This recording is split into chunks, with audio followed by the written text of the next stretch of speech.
우리 다 같이 자리에서 일어나셔서 임내송 부르심으로 하나님께 예배드리겠습니다.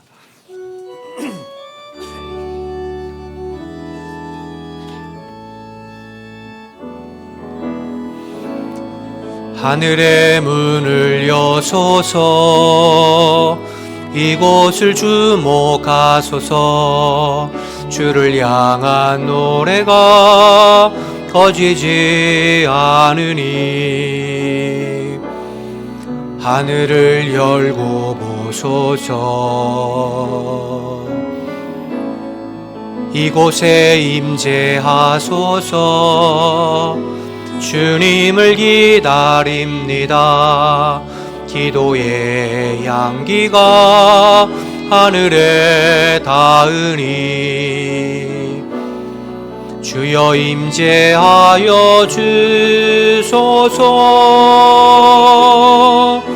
이곳에 오셔서 이곳에 앉으소서. 이곳에서 드리는 예배를 받으소서. 주님의 이름만이 오직 주의 이름만 이곳에 있습니다. 존귀하신 하나님, 2월의 첫날 주님을 예배하는 이 예배를 받아주시고 우리 속에 주의 영으로 충만하게 임하여 주옵소서. 예수님의 이름으로 기원하옵나이다. 아멘.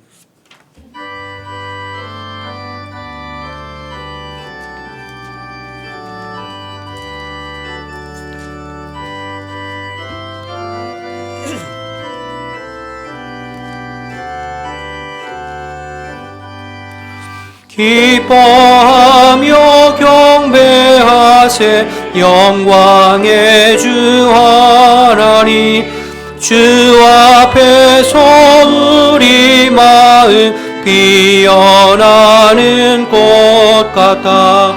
죄와 슬픔 사라지고 의심 구름 거치니 변함없는 기쁨에 주 밝은 빛을 주시네. 땅과 하늘 만물들이 주의 솜씨 빛내고 별과 천사 노래소리 끊임없이 뒤높아. 물과 숲과 산과 골짜 들판이나 바다나 모든 만물 주의 사랑 기뻐 찬양하여라. 우리 주는 사랑이요 복의 근원이시니 삶이 기쁜 샘이 되어 바다처럼 넘치네. 아버지의 사랑 안에 우리 모두 영제니 서로 사랑하게 도와주시옵소서. 새벽별의 노래 따라 힘찬 찬송 부르니 주의 사랑 줄이 되어 한맘 되게 하시네.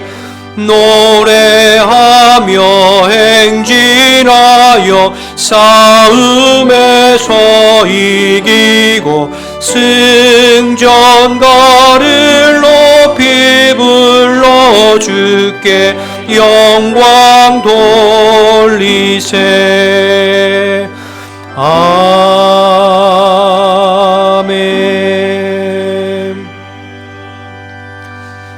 나는 전능하신 아버지 하나님 천지의 창조주를 믿습니다.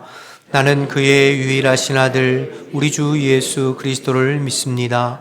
그는 성령으로 잉태되어 동정녀 마리아에게서 나시고 본디오 빌라도에게 고난을 받아 십자가에 못 박혀 죽으시고 장사된 지 사흘 만에 죽은 자 가운데서 다시 살아나셨으며 하늘에 오르시어 전능하신 아버지 하나님 우편에 앉아 계시다가 거기로부터 살아있는 자와 죽은 자를 심판하러 오십니다.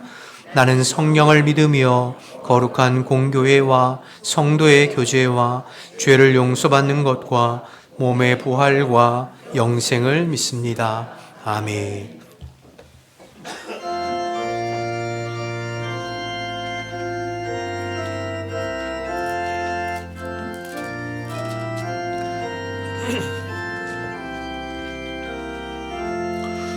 주 예수님 내 맘에 오사 날 붙들어 주시고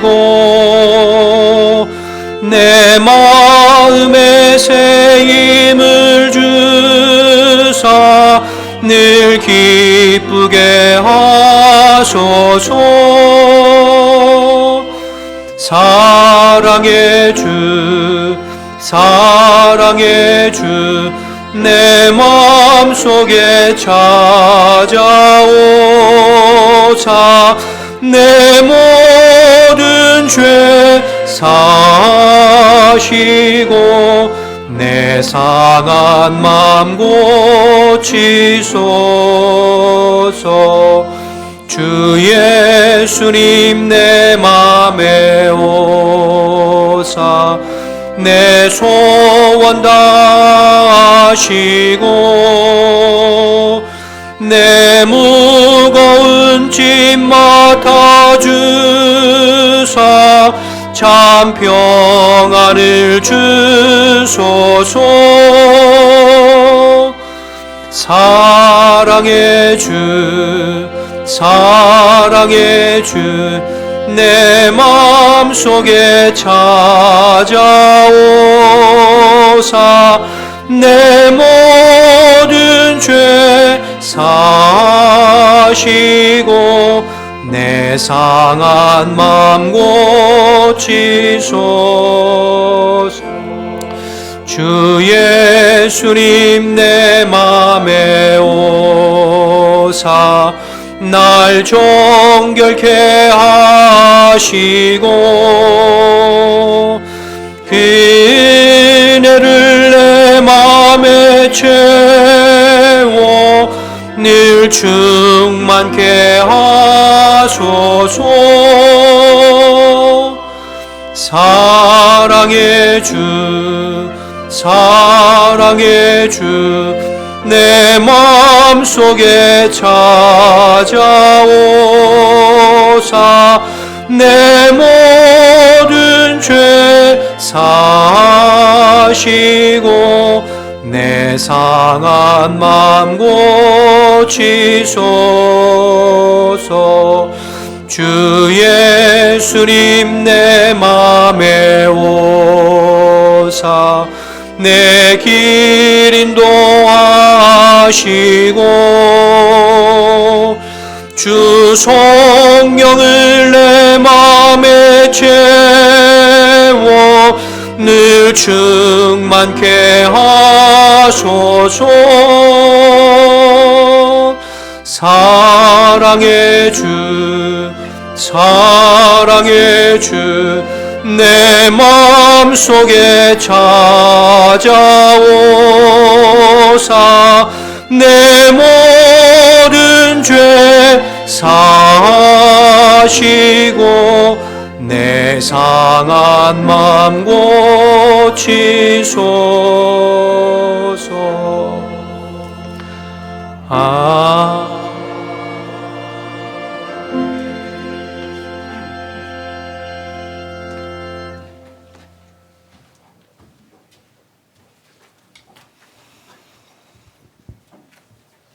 영원하시고 변함이 없으신 하나님 아버지, 언제나 동일한 사랑과 은혜로 우리의 삶을 인도하여 주심에 감사를 드립니다.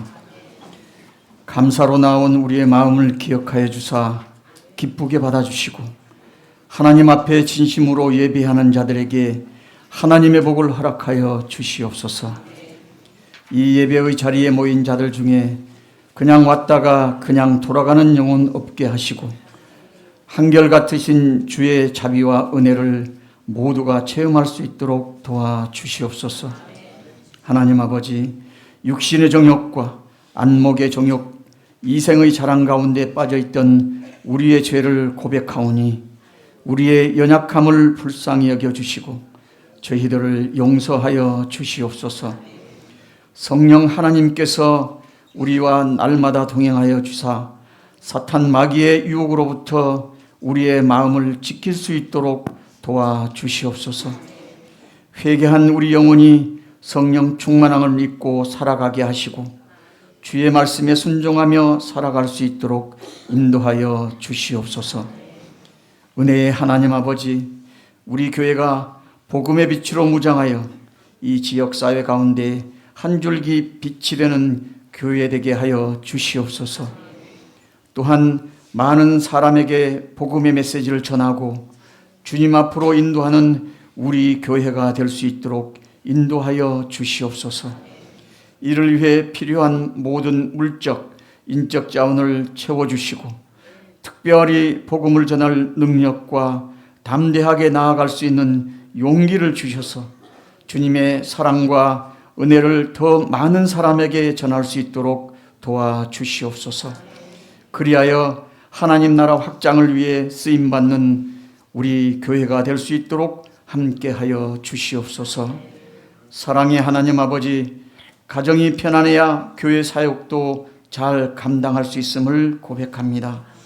우리 모두의 가정이 주의 사랑 안에서 서로를 아끼고 사랑하게 하시고 마음 믿음의 대화가 넘치는 화목한 가정이 되어서 믿음의 명문가로 바로 세워지는 은혜를 누리게 하여 주시옵소서. 모든 가정이 말씀을 삶의 기준으로 삼아 자녀들을 양육하여서 이 땅 가운데 하나님의 지도자들로 쓰임받는 주의 자녀들이 다 될 수 있도록 인도하여 주시옵소서. 하나님 아버지, 교회 학교와 청년부에서 겨울 사역을 준비하고 있고 또한 진행하고 있습니다. 겨울 성경학교와 수련을 통해 다음 세대들의 믿음이 성장하는 복된 시간 되게 하여 주시옵소서.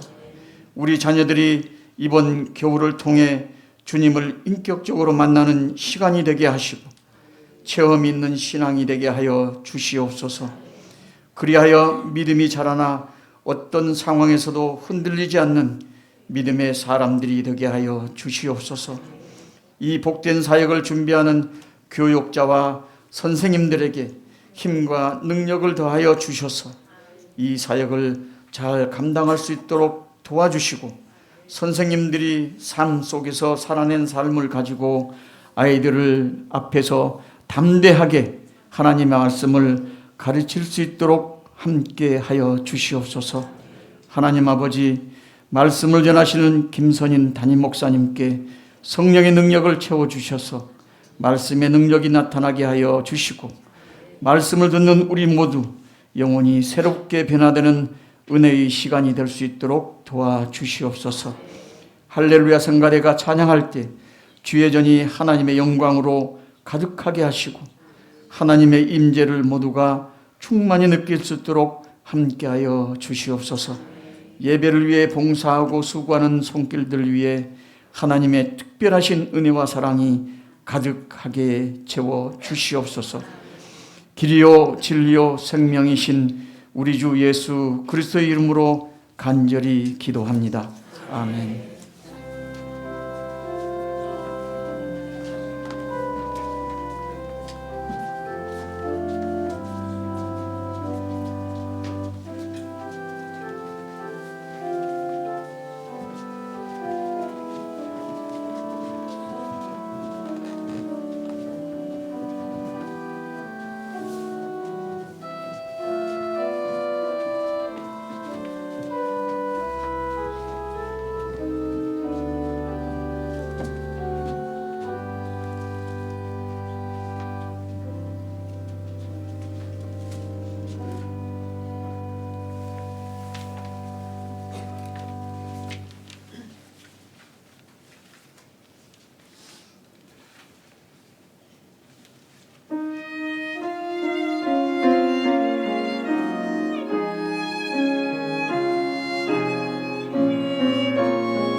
귀한 찬양 감사합니다.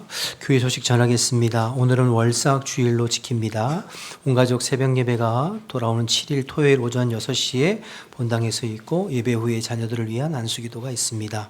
오늘 오후 1시에 정기당회가 있고요. 각 기간 원래가 다음 주일 오후 1시 20분에 있습니다. 계속되는 교육부 겨울 성경학교를 위해서 기도해 주시기 바랍니다. 청소년부와 청년부 수련은 어제까지 잘 은혜 가운데 마쳤고요. 이제 영유치부와 유초등부 겨울 성경학교가 2월 달에 남아있는데 끝까지 하나님의 은혜로 또 진행되어질 수 있도록 중보해 주시기 바랍니다. 연합여전도의 설맞이 바자회가 다음 주일에 1, 2부 예배 후에 교회 앞마당에 있습니다. 여러분 많이 관심 가져주시고 함께 참여해 주시기를 부탁드립니다. 나머지는 광고를 주보를 참고하시면 되겠습니다. 하나님 말씀 보겠습니다. 오늘 우리에게 주시는 하나님의 말씀은 신약성경 창세기 36장 1절에서 8절입니다. 창세기 36장 1절에서 8절. 에서 곧 에돔의 족보는 이러하니라. 에서가 가나안 여인 중 헷 족속 엘론의 딸 아다와 히위 족속 시브온의 딸인 아나의 딸 오홀리바마를 자기 아내로 맞이하고 또 이스마엘의 딸 느바요스의 누이 바스맛을 아내로 맞이하였더니 아다는 엘리바스를 에서에게 낳았고 바스맛은 루엘을 낳았고 오홀리바마는 여우스와 얄람과 고라를 낳았으니 이는 에서의 아들들이요 가나안 땅에서 그에게 태어난 자들이더라. 에서가 자기 아내들과 자기 자녀들과 자기 집의 모든 사람과 자기의 가축과 자기의 모든 짐승과 자기가 가나안 땅에서 모은 모든 재물을 이끌고 그의 동생 야곱을 떠나 다른 곳으로 갔으니 두 사람의 소유가 풍부하여 함께 거주할 수 없음이러라. 그들이 거주하는 땅이 그들의 가축으로 말미암아 그들을 용납할 수 없었더라. 이에 에서 곧 에돔이 세일산에 거주하니라. 아멘. 마음 다해 준비한 예물을 하나님 앞에 봉헌하겠습니다.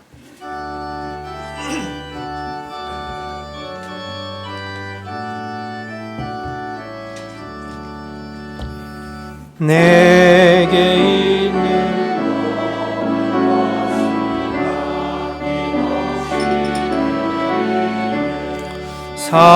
사랑하고 의지하여 주만 따라 살리라. 주께 드리네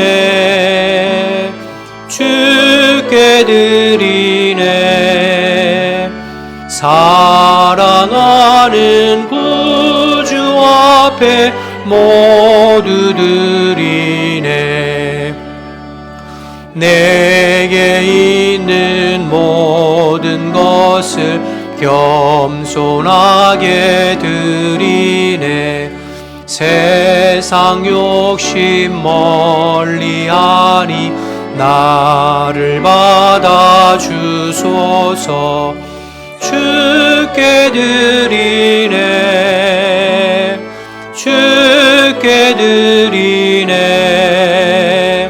사랑하는 구주 앞에 모두 드리네.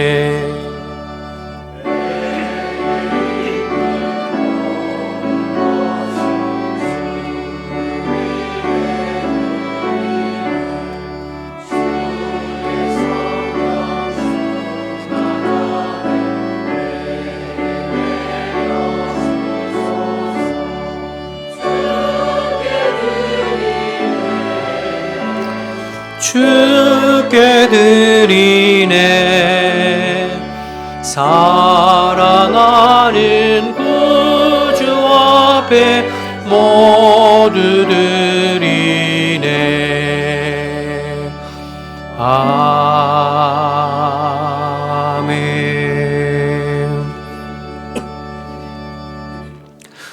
하나님 아버지 감사합니다. 지난 한 주, 지난 한 달을 주님의 은혜 가운데 보호하시고 오늘 2월 첫 번째 날 주님 앞에 예배하며 한 주간을 또 한 달을 시작하게 하시니 감사합니다. 우리의 드려지는 이 예배를 주님 기쁘게 흠양하시고 우리 모든 성도들에게 약속하신 성령을 물붓듯 기름 부어 주시어서 하나님이 주시는 힘과 능력과 지혜로 또 한 주간 한 달을 살아가는 우리 모두가 될 수 있도록 인도하여 주옵소서. 우리의 삶의 형편은 다 다르지만 주님께서 알고 계시고 주님께서 보고 계시고 주님께서 감찰하고 계시오니 우리의 삶의 필요를 따라 주님께서 채워주시고 특별히 연약한 지체들을 더욱 귀히 여기셔서 하나님의 놀라운 은혜로 또 기름 부어주시고 어루만져 주시고 치료하시고 회복시켜 주시어 내 능력만큼만 사는 것이 아니라 성령의 능력으로 사라지는 복된 삶을 살아갈 수 있도록 은혜 내려 주시옵소서. 성도들이 마음을 다해 주님 앞에 올려드린 예물을 주님 기억하시고 이 예물에 담겨있는 성도들의 마음의 소원과 기도의 제목들 구하고 간구한 것 이상으로 풍성하게 채우시는 하나님의 은혜와 복으로 갚아 주옵소서. 지방에 가 있고 해외에 나가 있고 군에 가 있는 우리의 자녀와 우리의 가족들 어느 곳에 있든지 한 주간 눈동자와 같이 지키고 보호하시며 어느 곳에 있든지 주님 앞에서 또 살아가는 복된 삶이 될 수 있도록 도와주옵소서. 아버지 말씀 나눌 때에 성령이 귀하게 하시는 말씀이 증거되게 하시고 또 오늘 내게 주시는 말씀으로 들려줄 수 있도록 성령님 도와주옵소서. 함께 하실 줄 믿고 예수님 이름으로 기도드립니다. 아멘. 자리에 앉겠습니다. 우리 옆에 분들하고 인사할 때 주 안에서 평안하셨습니까?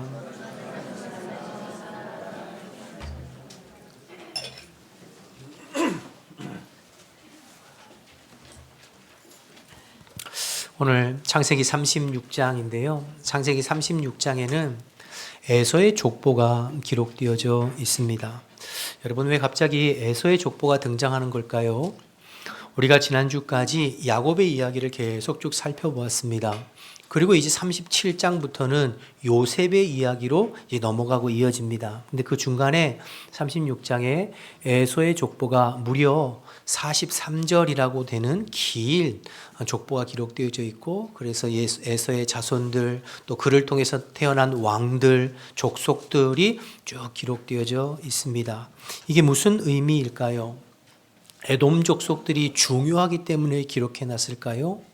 아니면 에서가 이렇게 많은 자손과 많은 또 후손들을 대대로 이룬 것이 우리 어떤 신앙의 본이 되고 모델이 되기 때문에 본받아야 되기 때문에 이렇게 기록해 놓았을까요? 그렇지는 않습니다. 그럼 왜 에서와 그의 후손들의 족보를 36장에 기록해 놓았을까? 이건 이제 정리하는 겁니다. 이제 에서는 여기까지다.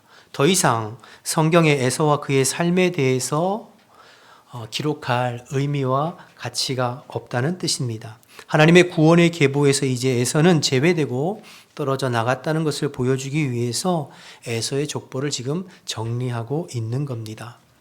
여러분 지금 우리는 아브라함과 다윗의 자손 예수 그리스도를 연결하는 구원의 계보의 시작에 대해서 지금 살펴보고 있습니다. 하나님은 한 사람 아브라함을 택하시고 그를 통해 한 민족 이스라엘을 조성하시고 그 이스라엘 통해 한 분 그리스도를 통하여서 온 인류를 구원할 하나님의 구원의 역사를 계획하시고 실행하시죠. 그 구원의 계보, 구원의 역사, 하나님의 백성들의 역사가 어떻게 시작되었는지를 보여주는 것이 창세기요 족장사입니다. 그래서 창세기에는 족보가 계속 나오는데 앞에 1장부터 11장까지를 우리가 원역사라고 하는데요. 새벽 예배를 통해서 매일매일 한 장씩 좀 살펴보았어요. 이 세상의 시작과 기원과 출발이 어떻게 되었는지를 기록하는 그것이 이제 창세기 1장부터 11장인데 중요한 말씀이 창세기 3장 15절에 나와요. 한번 보실까요? 함께 읽어볼까요? 시작. 내가 너로 여자와 원수가 되게 하고 내 후손도 여자의 후손과 원수가 되게 하리니 여자의 후손은 내 머리를 상하게 할 것이요 너는 그의 발꿈치를 상하게 할 것이니라 하시고 궁극적으로 이 여자의 후손은 예수 그리스도를 상징하는 거죠. 그래서 예수 그리스도께서 뱀의 머리, 마귀의 머리를 밟으시고 승리하실 것을 예표합니다만, 그러나 이어지는 4장부터 그 뱀의 후손의 족보와 여자의 후손의 족보가 나와요. 그래서 4장에는 가인의 족보가 나오고 5장에는 죽은 아벨을 대신해서 하나님께서 주신 셋의 족보가 서로 이렇게 대칭돼서 나오고 있는 것을 보게 됩니다. 그리고 그 셋의 족보의 맨 끝에 누가 등장하냐면 노아가 등장하는 것을 보게 돼요. 내용적으로도 보면 뱀의 후손으로 상징하는 가인의 후손들은 하나님을 등지고 스스로 하나님 되어서 자기들의 나라와 성읍과 국가를 건설하고 문명과 기술과 문화를 발전시켜 나갔지만, 그러나 그러면 그럴수록 자기들이 꿈꾸는 나라를 이룬 것이 아니라 하나님을 등지고 죄악이 관영된, 그래서 서로가 서로를 고통 주고 죽이고 빼앗는 죄악이 관영된 세상을 만들게 되죠. 반면에 그러한 세상 속에서 셋의 족보를 보면 별로 주목할 것은 없지만 늘 하나님과 동행하는, 에녹과 같은 하나님과 동행하는 하나님의 백성들의 이야기가 나오고, 그 셋의 족보의 맨 끝에 누가 나온다고요? 노아, 당대의 하나님의 의인이요 완전한 자 노아가 나오고, 그 노아 때에 하나님께서 물로 세상을 심판하시고 노아와 8 식구를 구원하시는 내용이 기록되어져 있습니다. 그리고 그 이후에 노아의 세 아들 셈과 함과 야벳을 통하여서 인류 역사가 새롭게 시작되어지는데요. 그런데 이어지는 창세기 9장과 10장에 보면 노아의 아들들에 관한 이야기가 또 족보로 이어져요. 그런데 그 족보의 내용이 앞에 4장과 5장의 가인의 족보와 셋의 족보가 대칭되듯이 뒤에 이제 노아의 아들들의 족보도 아버지의 부끄러움을 비웃고 아버지의 권위에 도전한 함의 족보와 아버지의 부끄러움을 덮어주었던 셈과 야벳을 포함한 그 셈의 족보가 서로 이렇게 비교되고 대조되어져서 나오는 것을 보게 됩니다. 그래서 함의 자손들은 시날 땅에 모여서 역시 성을 쌓고 나라를 형성하고 하늘 높이 탑을 쌓아 우리의 이름을 걸고 우리가 흩어짐을 면하자라고 하는 소위 말하는 바벨탑 사건이 11장에 이어지죠. 무슨 뜻이냐면 홍수 심판 이후로 시작된 인류 역사 역시 가인의 후손들이 그러했던 것처럼 하나님을 등지고 스스로 하나님 되어서 자신들이 원하는 국가와 사회를 만들어가고 미래를 꿈꾸지만 결국엔 가면 갈수록 죄가 관영한 세상을 만들었다는 것이 함의 족보의 결론적인 이야기입니다. 자, 그런데 11장 끝부분에 보면 바벨탑 사건 이후에 셈의 족보가 한 번 더 반복되면서 그 셈의 족보의 맨 끝에 등장하는 인물이 누굴까요? 아브라함입니다. 그래서 아브라함을 하나님께서 시날 땅 메소포타미아 지역에서 아브라함을 부르셔서 그를 통하여서 새로운 하나님의 구원의 역사를 시작하는 것이 창세기 12장부터 50장까지 소위 말하는 족장사라 불리는 그 역사가 시작되는 거죠. 그래서 아브라함과 이삭과 야곱과 요셉의 이야기는 사실은 하나님의 구원의 계보, 즉 여자의 후손으로 이어지는 하나님의 계보, 백성들의 계보, 족보 이야기가 이어지고 있는 것입니다. 그래서 족장사의 내용을 봐도 중간중간에 족보가 나와요. 이 두 가지 족보가 계속 대비되고 대칭되어지는데요. 이스마엘의 족보가 나오고 이삭의 족보가 나오고 오늘 본문에 에서의 족보가 나오고 야곱의 족보가 나와요. 그러니까 창세기는 1장부터 끝장까지 계속해서 이제 3장을 기준으로 4장부터 끝장까지 계속해서 서로 다른 이 두 족보가 이어집니다. 그런데 아브라함과 다윗의 자손 예수 그리스도에 이어지는 여자의 후손의 족보는 이야기 형식, 스토리로 족보가 기록되어져 있어요. 반면에 이스마엘의 족보, 그 다음에 오늘 에서의 족보는 우리가 익숙하게 아는 누가 누구를 낳고 하는 일반적인 족보의 형태로 기록되어져 있습니다. 그래서 언뜻 봐서는 구별이 안 되지만 창세기 1장부터 11장의 원역사에 서로 대칭되었던 족보가 12장에서 50장에 계속 이어지고 있다는 것을 우리는 알게 됩니다. 그래서 여러분 오늘 36장 1절이 이렇게 시작되는데요. 1절에 에서 곧 에돔의 족보는 이러하니라 하면서 에서의 족보가 쭉 우리가 알고 있는 형식으로 나오잖아요. 뒤에 37장 2절에 보면 이렇게 이어져요. 야곱의 족보는 이러하니라 하면서 야곱의 족보가 이어지는데 누가 누구를 낳고 이런 족보가 아니라 야곱의 아들들의 이야기, 스토리 형식으로 야곱의 족보를 기록하고 있어요. 여러분 이해가 되시죠? 그래서 창세기는 앞에 살펴본 3장 15절에 나타난 뱀의 후손과 여자의 후손으로 대칭되는 두 개의 족보가 처음부터 끝까지 이어집니다. 아브라함과 다윗의 자손 예수 그리스도의 계보를 잇는 하나님의 백성들의 계보와 이를 대적하고 방해하고 막아서는 뱀의 후손의 족보가 서로 대칭되어져 있어요. 그런데 성경이 더 주목하는 것은 누구의 족보일까요? 하나님의 백성들, 여자의 후손들의 족보를 주목하고 있는 것이죠. 이것이 창세기에 나타난 족보의 의미와 내용인데요. 자, 그런데 우리가 이 족보를 생각할 때 먼저 염두에 두어야 할 것은 하나님의 주권과 섭리라는 부분이에요. 하나님께서 아브라함을 택하셨어요. 아브라함이 하나님을 택한 것이 아니죠. 하나님이 아브라함을 택하셨어요. 오늘 본문에도 에서와 야곱이 나오는데 하나님은 에서를 버리시고 야곱을 택하셨어요. 말라기 1장 2절 3절과 로마서 9장 13절에 보면 이렇게 표현해요. 하나님은 야곱을 사랑하시고 에서를 미워하셨다. 그러니까 하나님의 주권과 섭리 가운데 선택되어진 부분이 있는 거죠. 그래서 우리의 구원은 최종적으로 하나님의 주권과 섭리 안에 있는 것입니다. 이걸 우리는 하나님의 은혜라고 부릅니다. 나의 어떤 의나 행위나 노력이 아닌 절대적인 하나님의 주권과 섭리 안에서 우리를 구원하신 하나님의 은혜라고 부르죠. 똑같은 배에서 태어난 한 가정의 자녀라도 어떤 자식은 하나님을 알고 하나님을 경험하고 하나님의 은혜와 뜻과 말씀 가운데 신앙 안에 자라가는 자식이 있는가 하면 똑같은 부모 밑에서 태어났지만 하나님을 알지 못하고 하나님을 등지고 믿음과 신앙을 벗어나서 살아가는 자녀들도 있습니다. 이것은 단지 그냥 인간의 윤리 도덕이나 우리의 힘과 노력 차원을 넘어서서 하나님의 주권과 섭리 안에 있는 부분인 거죠. 그래서 하나님의 백성들은 하나님의 은혜입니다. 이렇게 고백하는 겁니다. 내가 하나님의 자녀가 된 것, 내가 하나님을 알고 내가 하나님의 자녀로 살아가는 것이 하나님의 은혜입니다.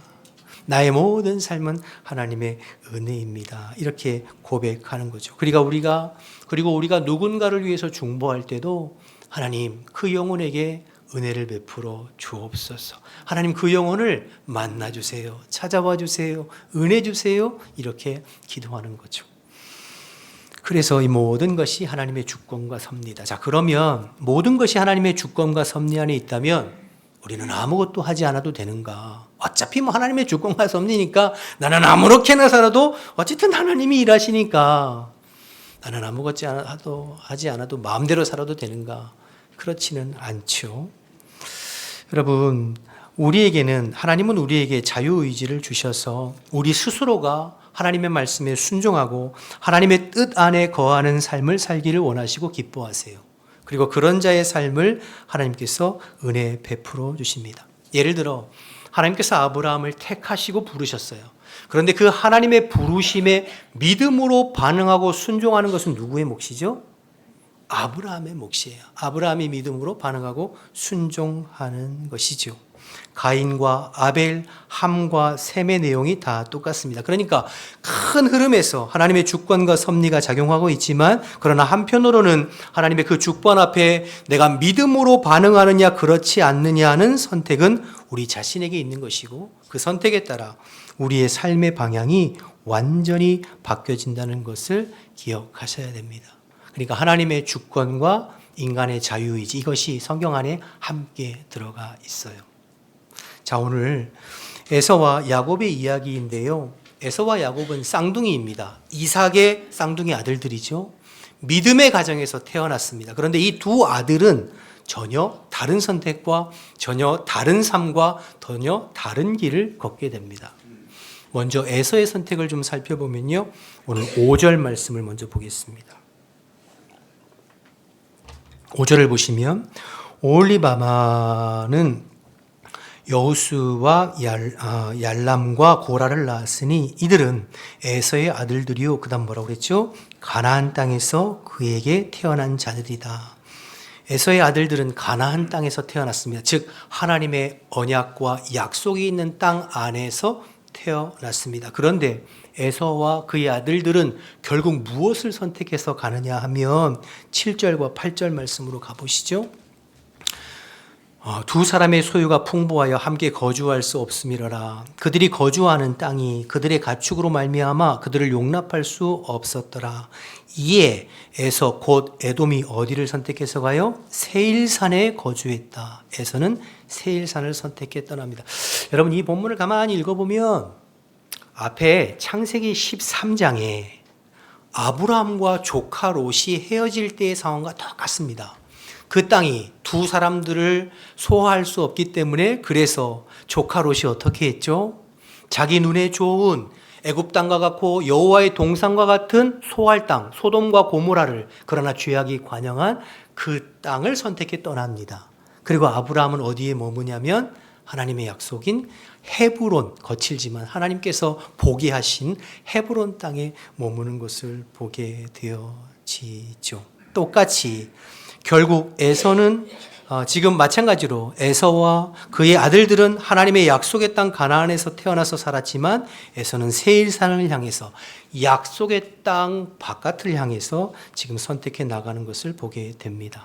반면 야곱의 아들들은 어디서 태어났는가? 오늘 본문 바로 앞에 35장 22절 끝부분부터 좀 보실까요? 오늘 본문 바로 앞에 35장 22절 끝부분부터 야곱의 아들들은 12이라 레아의 아들들은 야곱의 장자 루벤과 그와 함께 그 다음 시므온과 레위와 유다와 이사갈과 스불론이요 라헬의 아들들은 요셉과 베냐민이며 라헬의 종 비라의 아들들은 단과 납달리요 레아의 여종 실바의 아들들은 갓과 아셀이니 이는 야곱의 아들들이요. 그 다음 뭐라고 나와 있죠?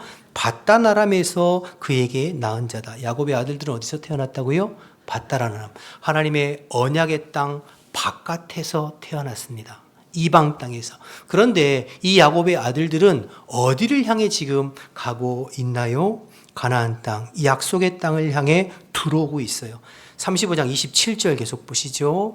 야곱이 기랏 아르바의 마므네로 가서 그의 아버지 이삭에게 이르렀으니 기랏 아르바는 곧 아브라함과 이삭이 거류하던 어디예요? 헤브론이에요. 그러니까 지금까지 아직까지 이삭이 지금 살아 있어요. 야곱과 그의 아들들은 밧단 이방에서 태어났어요. 그런데 하나님의 약속의 땅 가나안 헤브론으로 아브라함과 이삭이 살고 있는 그 땅으로 들어오고 있는 것을 보게 됩니다. 언약 밖에 있는 땅에서 다시 언약의 땅으로 들어오죠. 에서는 이삭의 장자요.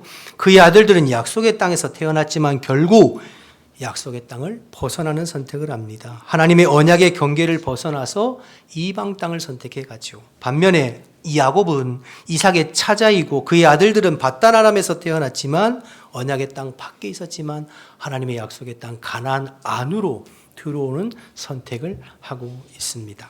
그러니까 하나님께서 그 지경과 경계를 정해주신 땅 안으로 들어오는 사람이 있는가 하면 정해주신 땅 밖으로 뛰쳐나가는 사람들이 있다는 거죠. 이 선택은 누가 하는 거예요?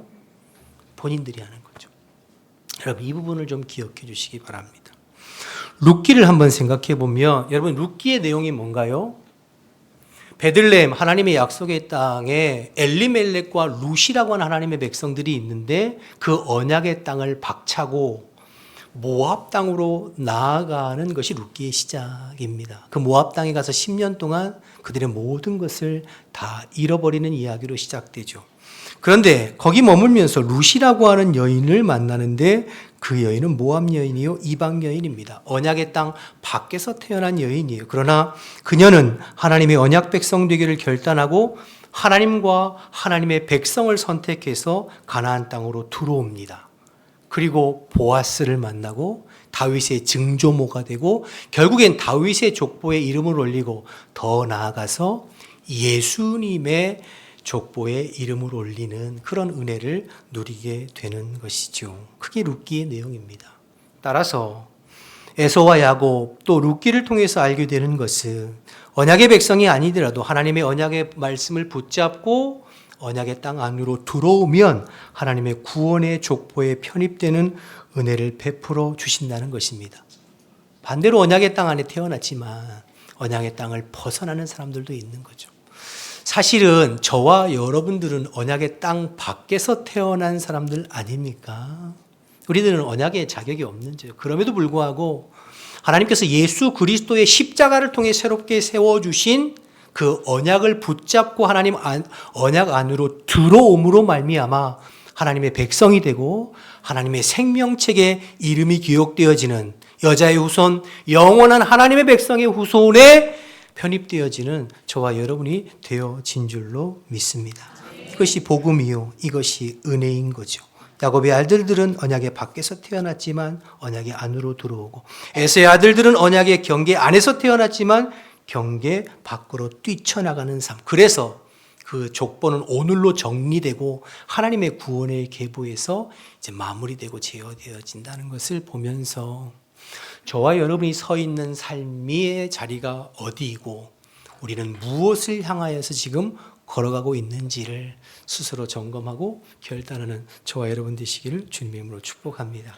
그래서 36장의 족보는 장황하게 길게 기록되어져 있지만 사실은 이제 정리하는 거예요. 이제 에서와 그의 자손들은 성경에 등장하지 않습니다. 어떤 면에서는 오늘 36장 31절에 보면 에서의 후손들이 훨씬 더 먼저 왕정 국가를 열었습니다. 훨씬 더 국가의 기틀을 먼저 마련하고 더 앞서가고 발전하고 잘 살았어요. 그럼에도 불구하고 결국 그들은 하나님의 언약 백성 밖으로 벗어났다는 뜻입니다. 반면에 믿음으로 하나님의 언약을 붙잡고 언약의 땅으로, 약속의 땅으로 들어온 야곱과 그의 아들들은 앞으로 갈 길이 멀어요. 그들의 길은 험난한 길과 고난의 길이 예비되어져 있어요. 그럴지라도 그들은 하나님의 언약 백성이요, 하나님은 그들의 삶을 주목하시고 그들의 삶을 의미 있게 받아주신다는 뜻입니다. 이것이 족보가 가지는 의미요, 에서의 잘못된 선택입니다. 자, 그럼 에서가 왜 이런 선택을 하게 되었을까? 지금부터가 중요한데요. 오늘 본문 6절 말씀을 한번 다시 보겠습니다. 6절 말씀 우리 같이 읽어볼까요? 시작. 에서가 자기 아내들과 자기 자녀들과 자기 집의 모든 사람과 자기의 가축과 자기의 모든 짐승과 자기가 가나안 땅에서 모은 모든 재물을 이끌고 그의 동생 야곱이 떠나 다른 곳으로 갔으니. 여러분 6절에 자기라고 하는 말이 몇 번 나오게요? 한번 세보세요. 총 6번 나옵니다. 여러분 6이라고 하는 숫자는 인간의 숫자입니다. 7은 완전 숫자, 하나님의 숫자가 7이고 6은 그 7에서 하나 모자란 인간의 숫자가 6입니다. 오늘 6절에 에서에 대해서 기록하면서 자기란 말이 6번 나온다는 것은 에서는 철저하게 자기 중심적인 삶을 살았던 사람이요, 육에 속한 자라는 뜻입니다. 철저하게 자기밖에 없는, 자기 아내들, 자기 자녀들, 자기 집, 자기 가축, 자기 짐승, 자기가 모은 모든 재물. 에서는 겉으로는 드러난 타이틀은 하나님의 백성이라는 타이틀이 있지만 실제로 모든 삶의 주어가 자기였습니다. 자기가 주인된 삶을 살았던 것이 에서입니다. 여러분, 이게 왜 문제가 되죠? 여러분, 우리가 신앙생활 한다라고 이야기하는데 신앙생활이 뭡니까? 신앙생활은 주인이 바뀌는 거예요. 내가 예수님을 내 마음의 주인으로, 구주로 믿고 영접하기 전에 내 삶의 주인은 나였습니다. 내 육신의 정욕과 내 안목의 정욕과 이생의 자랑, 내가 원하는 것을 바라보고 선택하고 살았어요. 그런데 예수님을 나의 구주와 주인으로 믿고 영접하는 순간 내 삶의 주인이 이제는 내가 아니라 그리스도께서, 내 안에 주님이 내 삶의 주인이심을 고백하고 살아가는 것이 그리스도인인 줄로 믿습니다. 그러니까 신앙생활은 주인이 바뀌는 거예요. 여러분, 우리가 예수님을 나의 마음의 구주와 주님으로 영접한다는 것을 예수님을 단지 나를 구원할 구세주로만 믿고 영접하는 것이 아니라 그분이 내 삶의 주인 되심을 고백하는 거예요. 큐리오스, 주인, 왕이라는 뜻이에요. 내 인생의 왕, 내 인생의 주인, 내 인생의 주권이 하나님께 있고 주님께 있다는 것을 고백하고 사는 것이 그리스도인의 삶, 신앙 생활입니다. 그래서 야곱은 약복강가에서 하나님을 깊이 만났을 때에 하나님께서 그의 무엇을 바꿔주셨죠? 이름을 바꿔주셨어요. 야곱에서 이스라엘로. 야곱이란 이름은 내가 주인 된 삶이에요. 너 지금까지는 네가 주인 된 삶을 살았는데 이스라엘, 하나님의 소유, 하나님의 다스림, 하나님의 통치, 하나님의 백성이라는 뜻의 이스라엘로 바꿔주신 것은 너의 삶의 주인이 바뀌었다는 거예요. 지금까지는 네가 네 인생의 주인이었지만 이제는 하나님의 소유, 하나님의 백성으로 하나님을 주인으로 삼고 사는 인생으로 바뀌었다는 뜻에서 야곱에서 이스라엘로 바꿔주셨죠. 그래서 야곱의 일생의 그 약복강가에서 주님을 깊이 만났던 것이 야곱의 인생의 터닝 포인트가 되는 것이고 그 다음 날에 분이엘의 아침이라고 하는 하나님의 얼굴과 영광을 대하는 은혜와 복을 누리게 되는 것이죠. 그런데 에서는 여전히 그의 삶의 주인 자리에 자기가 앉아 있습니다. 그래서 에서는 항상 무엇을 보고 생각하고 판단하고 결정할 때 내가 주인이어서 내 욕심과 내 욕망을 따라 선택하고 결정하는 철저하게 육에 속한 사람이 에서입니다. 여러분, 에서를 생각하면 첫 번째 떠오르는 사건이 뭐죠? 여러분 마음에 탁 떠오르는 사건이 팥죽 한 그릇에 장자의 명분을 팔아먹는 사건이 가장 먼저 나오는 첫 번째 사건이에요. 여러분, 장자의 명분, 장자의 특권은 하나님의 영적인 복을 받아 누리는 특권이에요. 그런데 에서는 그 하나님께로부터 오는 복, 하나님께로부터 오는 영적인 복에 관심이 별로 없었어요. 그걸 바라보는 영적인 눈이 없었어요. 당장 내 허기를 채워줄, 당장 내 눈에 내 욕심에 좋은 팥죽 한 그릇이 더 소중했지. 하나님으로부터 오는 그 복, 하나님으로부터 오는 그 영적인 복에 대해서는 별로 관심도 없고 그것을 바라보는 안목도 없는 철저한 육에 속한 사람입니다. 그래서 에서 이야기에 처음 등장하는 그 팥죽 한 그릇에 장자의 명분을 팔아넘기는 그 사건은 에서의 인생 전체를 말해주는 단서가 되고 그래서 가장 먼저 기록된 것입니다. 또한 이후에 우리가 이미 살펴본 대로 이삭이 죽을 때가 되어서 에서를 불러서 너 사냥하고 돌아오면 그 고기를 내가 먹고 너를 마음껏 축복해 주고 싶다 그렇게 말했잖아요. 그래서 에서가 사냥터로 나간 사이에 야곱과 리브가가 먼저 들어가서 야곱이 아버지의 축복 기도를 먼저 받습니다. 그때 이삭이 야곱에게 이렇게 기도해 줘요. 창세기 27장 28절 한번 보실까요? 하나님은 하늘의 이슬과 땅의 기름짐이며 풍성한 곡식과 포도주를 내게 주시기를 원하노라. 하늘의 이슬과 땅의 기름짐. 우리가 하늘의 신령한 복, 땅의 기름짐 복 이야기하잖아요. 그러니까 야곱에게는 하늘의 신령한 복과 땅의 기름짐 복을 축복하는데 그 복을 주는 주체가 누구라고 나오죠? 하나님이 너에게 그러한 복을 주실 것이다. 이렇게 얘기해요. 뒤늦게 찾아온 에서가 엉엉 울면서 아버지 저에게도 복을 좀 빌어주세요 라고 할 때 이삭이 에서를 위해서 기도하는데요. 이렇게 기도해요. 27장 40절에 보면 너는 칼을 믿고 생활하겠고 내 아우를 섬기게 될 것이다. 너는 칼을 믿고 생활하고 그러니까 네 힘을 믿고 생활하고 그리고 동생을 섬길 것이다. 그런데 그러한 삶을 살아가는 주체가 누구예요? 에서 자신이죠. 그러니까 야곱은 하나님을 주인 삼고 하나님께서 복 주시고 하나님께서 보장하시는 삶을 살게 될 것이지만 에서는 네 자신의 네 삶의 주인이 너가 되고 너의 칼과 너의 힘을 믿고 살아가는 네가 주인 된 삶을 살게 될 것이라는 그 두 아들의 삶을 예언적으로 이삭이 기도한 내용이 나오는 거죠. 그래서 에서는 하나님이 주인된 삶이 아닌 자기 자신이 주인된 인생이요. 그래서 결국 그의 인생의 모든 선택과 결정은 하나님의 언약과 하나님의 말씀이 기준이 아닌 자기의 욕망과 욕심이 기준이 된 선택을 하게 되는 것입니다. 자, 오늘 본문으로 돌아와서 2절 말씀을 한번 보겠습니다. 2절. 36장 2절인데요. 에서가 가나안 여인 중 헷 족속 엘론의 딸 아다와 히위 족속 시브온의 딸인 아나의 딸 오홀리바마를 자기 아내로 맞이하였다고 그랬는데요. 당황스러운 사실은 오늘 본문에 나와 있는 에서의 부인들의 이름과 이미 앞에 언급된 에서의 부인들의 이름이 다르다는 사실이에요. 한번 확인해 보겠습니다. 창세기 26장 34, 35절.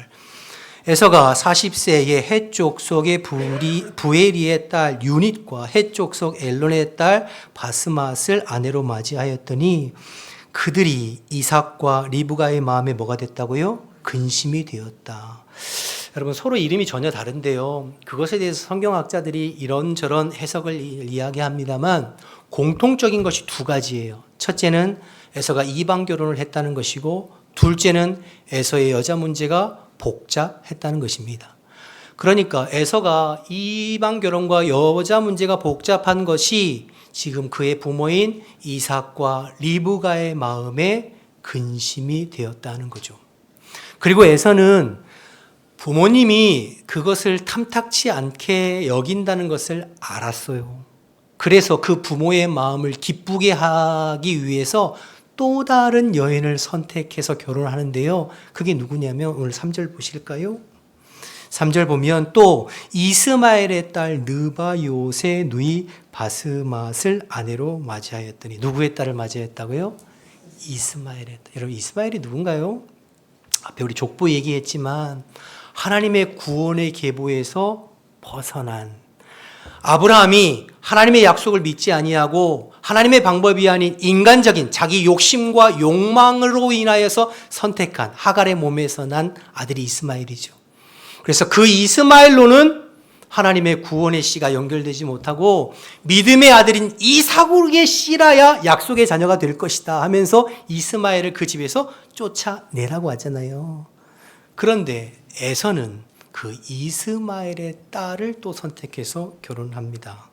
그러니까 계속해서 언약에서 벗어난 선택을 하는 거죠. 무슨 말입니까? 지금 에서는 전혀 이 영적인 눈, 영적인 안목이 없다는 뜻입니다. 하나님의 언약과 약속도 모르고 철저히 자기 중심으로 선택하고 일을 처리하고, 그래서 점점 하나님의 언약에서 벗어나는 선택과 길을 가게 되는 거죠. 사실은 이 부분이 그의 부모의 마음의 근심의 포인트인 거예요.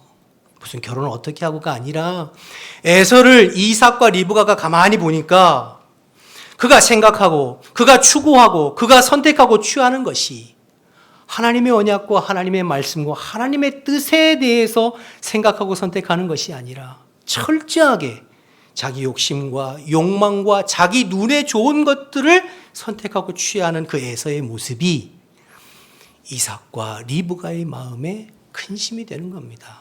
염려가 되는 겁니다. 믿음의 부모의 눈으로 볼 때.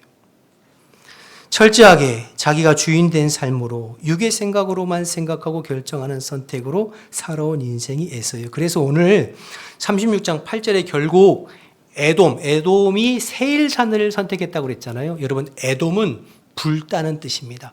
세일산은 붉은 바위들이 있는 산이에요. 요즘 그 요르단의 페트라 지역, 이 이제 세일산이거든요. 그런데 여러분, 에서 불따, 세일산, 그 붉은 산인데, 여러분, 처음에 에서가 하나님의 그 축복의 장자권을 포기하고 선택한 것이 무엇이었죠? 팥죽이었죠. 그 팥죽이 무슨 색이에요? 붉은색이죠. 무슨 뜻이냐면 에서가 오늘 36장 8절에 세일산을 선택한 건 그냥 오늘 하루 이 순간의 즉흥적인 선택이 아니라 지금까지의 에서의 삶의 결과가 세일산이라는 거예요. 지금까지 하나님 없이 자기 욕망과 욕심으로 살아온 에서의 인생의 결과물로 선택한 것이 세일산이요, 하나님의 언약 밖에서 살아가는 삶을 선택해서 떠난 것이죠. 그리고 그 에서의 후손은 에돔 족속인데 결국에는 이스라엘 대적하는 족속이 됩니다. 이스라엘 백성들이 애굽에서 나와서 광야 40년 마치고 가나안 땅 들어가는 길목에서 그들을 막아서고 그들을 회방하고 그들을 대적했던 족속이 누구예요? 에돔 족속이에요. 그리고 시간이 한참 흐르고 난 뒤에 이 에돔 족속에서 누가 태어나는 줄 아세요? 헤롯 왕이 태어납니다. 여러분, 헤롯 왕이 누구죠? 예수님께서 이 땅에 오실 때 베들레헴에서 2살 이하의 아이들을 다 죽임으로 인하여서 예수님의 이 땅으로 오시는 길을 방해하고 회방하는 사람이 헤롯 왕이에요. 그런데 헤롯 왕은 이두메 출신 에돔의 후손이에요. 결국 에돔 족속은 하나님의 백성들의 길을 가로막고 구원을 회방하는 영적인 의미에서 보면 가인의 족보의 길을 걷고 있는 자가 지금 에돔과 그의 후손이다, 이렇게 보게 되어지는 거죠. 여러분, 에서와 야곱은 믿음의 가정에서 태어났습니다. 그런데 에서와 야곱은 전혀 다른 길, 다른 결과에 도달했습니다. 그 이유가 뭐라고 말씀드렸죠? 그의 인생의 주인이 누구인가입니다. 하나님을 내 인생의 주인으로 모시고 하나님의 말씀을 순종하며 하나님의 보시기에 아름답고 선한 길을 순종하며 살아가는 그 영적을 안목인 가지고 있는 삶을 살아가는가? 아니면 내가 내 인생의 주인 되어서 철저하게 자기 중심으로 자기 욕심과 욕망을 쫓아 살아가고 말하고 생각하고 결정하는 삶을 살아가고 있는가에 따라서 전혀 달라진 결론에 도달한다는 것입니다. 여러분, 야곱과 에서는 똑같이 연약한 부분이 있었어요. 부족한 부분이 있었고 부끄러운 부분이 있었어요. 그런데 야곱은 약복강가에서 환도뼈가 부러지는 아픔을 겪으면서도 주님을 인격적으로 만나 그의 인생의 주인이 바뀌었습니다.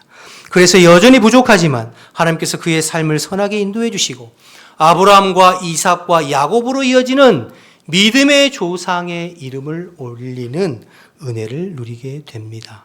그런데 에서는 오늘 36장의 족보를 끝으로 구원의 계보에서 이제 완전히 죄되는 것을 보게 되죠.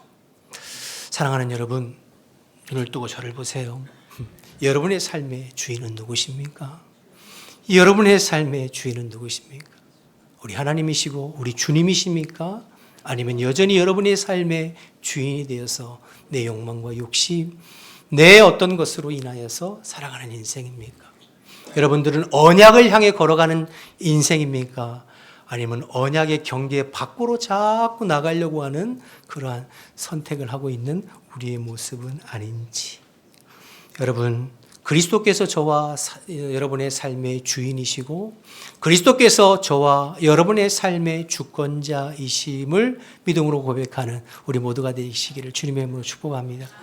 사도 바울은 이 부분을 갈라디아서 2장 20절에 이렇게 고백했습니다. 우리 함께 읽어볼까요?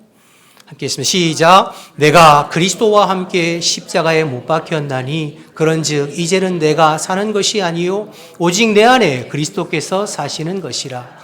이제 내가 육체 가운데 사는 것은 나를 사랑하사 나를 위하여 자기 자신을 버리신 하나님의 아들을 믿는 믿음 안에서 사는 것이다. 이제 내 삶의 주인은 내가 아니라 나를 구원하신 그리스도께서 내 삶의 주인 되셔서 이제 내 육신의 욕망과 욕심을 쫓아 사는 것이 아니라 내 안에 계신 그리스도로 말미암아 사라지는 삶, 그것이 성도의 삶인 줄로 믿습니다. 그래서 여러분, 사도 바울은 이 삶을 위해서 날마다 나는 죽노라 이렇게 표현했어요. 여러분, 내가 죽는다는 게 뭐예요? 내 자아와 내 육의 소욕을 십자가에 날마다 못 박는다는 거예요.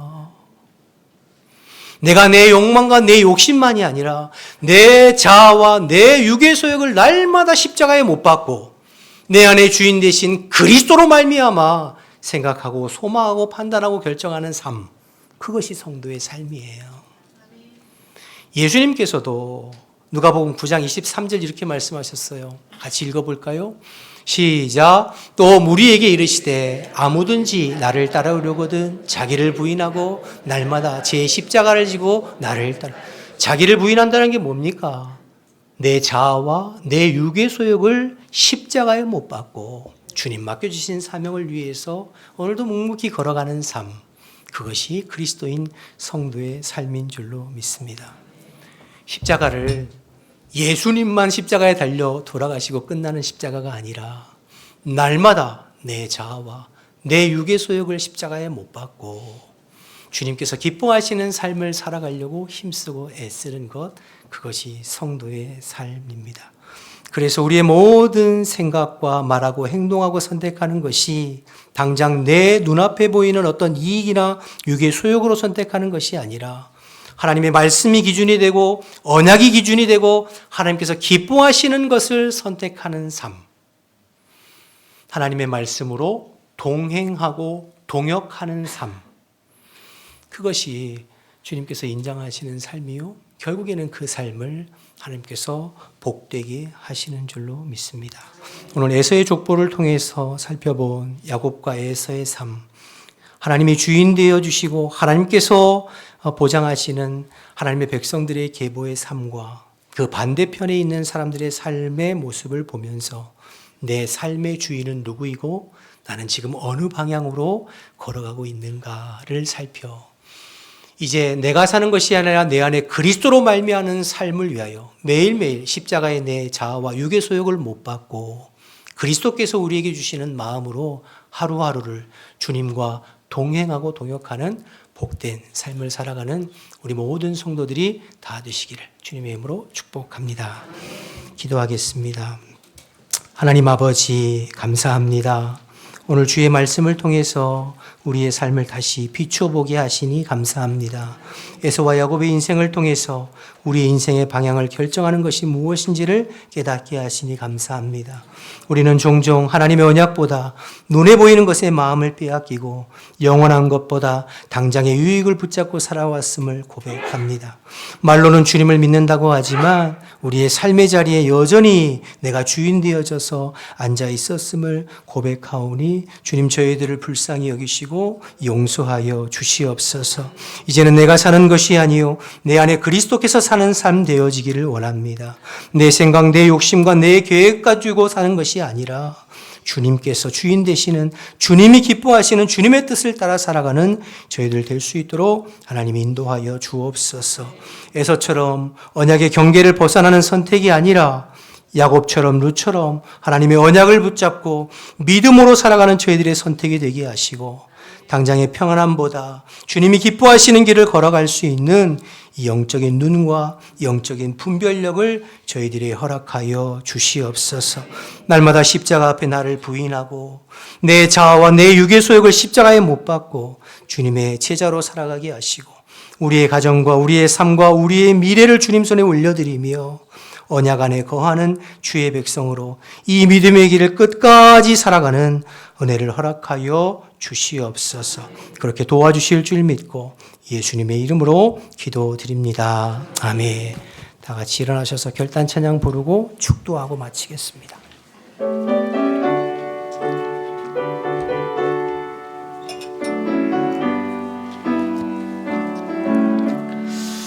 예수를 나의 구주 삼고 성령과 피로써 거듭나니 이 세상에서 내 영혼이 하늘의 영광 누리도다. 이것이 나의 간증이요 이것이 나의 찬송일세. 나 사는 동안 끊임없이 구주를 찬송하리로다. 온전히 주께 맡긴 내 영 사랑의 음성을 듣는 중에 천사들 왕래하는 것과 하늘의 영광 보리로다. 이것이 나의 간증이요 이것이 나의 찬송일세. 나 사는 동안 끊임없이 구주를 찬송하리로다. 주 안의 기쁨 누림으로 마음의 풍랑이 잔잔하니 세상과 나는 간 곳 없고 구속한 주만 보이도다. 이것이 나의 간증이요 이것이 나의 찬송일세. 나 사는 동안 끊임없이 구주를 찬송하리로다.